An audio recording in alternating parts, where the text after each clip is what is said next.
Today we're bringing some units from Codex Space Marines together into a few example competitive army lists.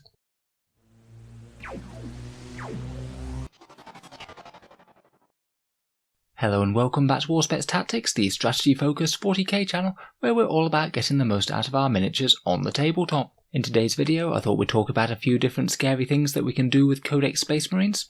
So I've put together 3 rough lists, one for Ultramarines, one for White Scars and one for Dark Angels, just to try and showcase a few of the scary things that the new decks can achieve. These are all 2000 point armies, and while I have made an effort to try and make them extra scary on the table, I'm sure there's plenty of room for improvement, so if you do spot anything then please let me know.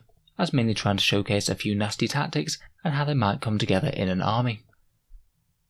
So let's start with the Ultramarines first then, and I suspect that something not too dissimilar to this might be a bit of a go-to cookie cutter type build, just piling together a whole load of fairly strong units together in a way that vaguely makes sense. For the core of our advancing battle line we have not 1 but 3 Redemptor Dreadnoughts, each armed with a Macroplasma Incinerator, Icarus Rocket Pod and Onslaught Gatling Cannon. These guys are just very good fire support for the points now, and they retain the core keyword, so they'll be re-rolling hits of 1 with the captain, and likely re-rolling wound rolls of 1 via Wisdom of the Ancients, which we'll use for the first turn or 2.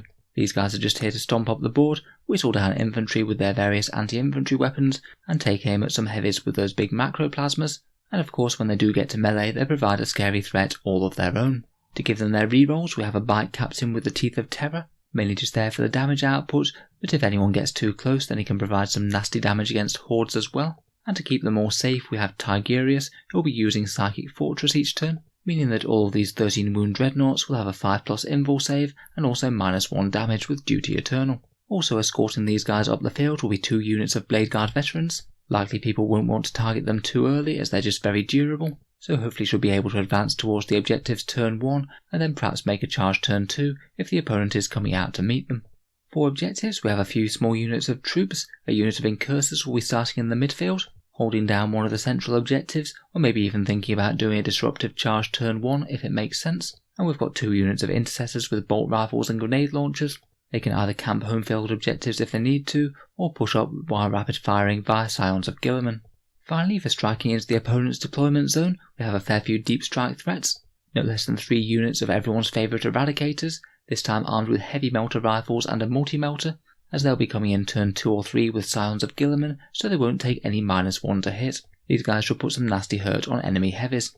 For a bit of anti-elite infantry, we also have a unit of Inceptors with Plasma Exterminators. They'll pretty much do decent damage to everything, and if they don't wind up getting reroll 1s from any characters, the Ultramarines do have a stratagem to allow them to reroll 1s so they can safely overcharge their plasma weapons.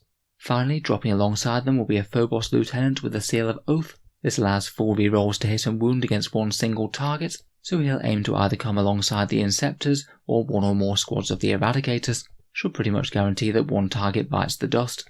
Overall with this one I think that we should be fairly strong against other Space Marines, anything with high armour. There's an absolute ton of anti-tank and a very decent amount of plasma, and hopefully between the Blade Guard and the veterans we've got enough close combat punch to take the midfield. Generally I think that this one's fairly well rounded. Maybe one criticism could be that it's lacking in anti-horde potential if someone does rock up with a whole ton of demons or orcs or something. Our second list today is a White Scars successor chapter, for whom I've decided to give Hungry for Battle and Whirlwind of Rage, and the whole aim of this list is making some Relic Terminators just ridiculously scary in combat. We've got no less than 20 of the things, likely half dropping in turn 2 and half turn 3. Each squad will spit out 20 bolt shots before getting a charge on an 8, and getting exploding 6s with their lightning claws, and the sergeant has a chain fist for a little bit of anti-armour potential. For a delivery system we have a jump pack librarian alongside them, who has the Plume of the Planesrunner. This combos very nicely with Hungry for Battle, meaning that each one of these guys will have a 7-inch charge, and we could think about re-rolling with a command point if we need to. Should make it very likely that multiple units get in. This list really lives for the Assault Doctrine though. When the White Scars Assault Doctrine is active, the Lightning Claws will be going to AP -3, and they'll all be flat 2 damage. With exploding 6s from Whirlwind of Rage, every one of these 5-man squads should happily go through a squad of 10 Intercessors in a single assault phase. There's very little indeed that would really be happy being in combat with them. We could even use Fury of the First if we wanted yet more damage. In terms of onboard presence, I've chosen to go quite heavy with the Incursors in this one, 3 units of 5 of them. They should do a reasonable job of gumming up the midfield and giving the opponent something to deal with, and hopefully hold the enemy back a little bit, allowing the Terminators some decent drop zones. To hold down the backfield objectives, I thought we'd keep them really safe, so I've invested in 2 squads of heavy intercessors with executor bolt rifles. These guys are mainly just here to be an absolute pain to shift, and should lock down at least a couple of objectives for a really long amount of time. They'll probably be the last things that the opponent wants to shoot. Finally, for some anti-armor punch, we have a contingent of bikers, and I've chosen to go with 3 squads of attack bikes, 2 squads of 3, and 1 squad of 2. These guys provide some very good mobile anti-armor for their points, and will aim to use their decent mobility to keep hidden turn 1, then jump out to take down some enemy heavies. Finally, we've also got a biker smash captain to lead those attack bikes and give them some rerolls. He's got a thunder hammer and has doubled up on the warlord traits with Chigorian Storm and the Imperium Sword. He'll be wounding toughness 8 vehicles on 3s and getting +3 attacks on the charge, and should be a real menace to anything that he's up against. If possible, he'll try and meet up with the Terminators and give them some rerolls later in the game. I'll be honest, I just really wanted to try and make this Terminator combo work, although I do admit that if you wanted a different take, you could have gone with Vanguard Veterans with Storm Shields and Lightning Claws. They would have done a very similar job, maybe been a bit more durable, though you do lose out on that Storm Bolter fire.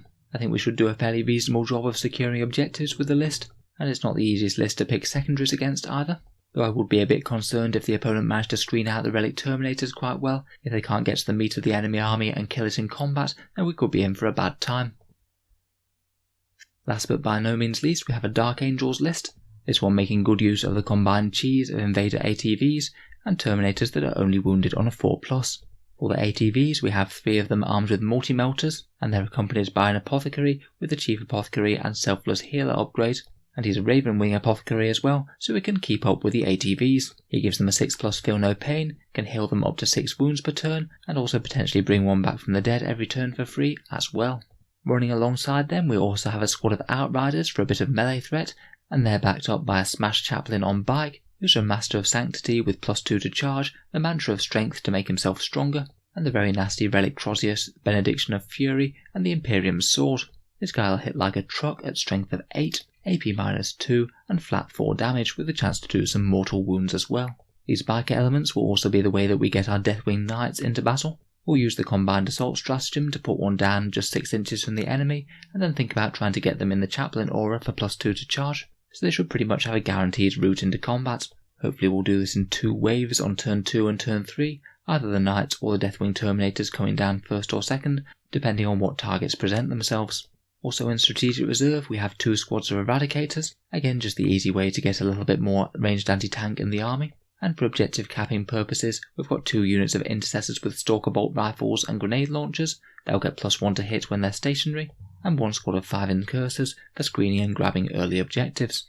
Finally, to support the Deathwing Terminators once they come in, we also have Belial dropping in, decently fighty in his new incarnation, very hard to shift, and good synergy with the Deathwing Terminators. Again, this one might just be a bit skewed towards anti-elite armies, and does rely quite a lot on units coming in from reserve, so there's certainly weaknesses, but there's hopefully quite a lot of problem units for the opponents here, Terminators that just don't die to any sort of reasonable firepower, Invader ATVs that are almost pointless to shoot at, and some excellent ranged anti-tank from the Eradicators. So let me know what you think of the list, or if there's any particular Space Marine army archetypes that you think are going to be strong. I'll most certainly look forward to reading your comments. If you've enjoyed the video and you'd like to see more like this, feel free to subscribe to Auspex Tactics. We'll have more regular 40k content coming out pretty much every single day. Finally, if you have been enjoying my videos and you'd like to help support the channel, then I'd just like to mention my Patreon link, which you can find down in the video description below. If you'd like to help keep the videos coming, channel patrons do get a few advantages. You get to see some new videos early before anyone else. There's regular votes and polls to see what sort of things come next on the channel, and you also get entered into the Auspex Tactics prize giveaway with a chance to win some big model kits. If any of that sounds good to you, or you'd just like to help support the channel, then the link is down in the video description below. In any case, a massive thank you for listening, and I'll hope to see you guys next time.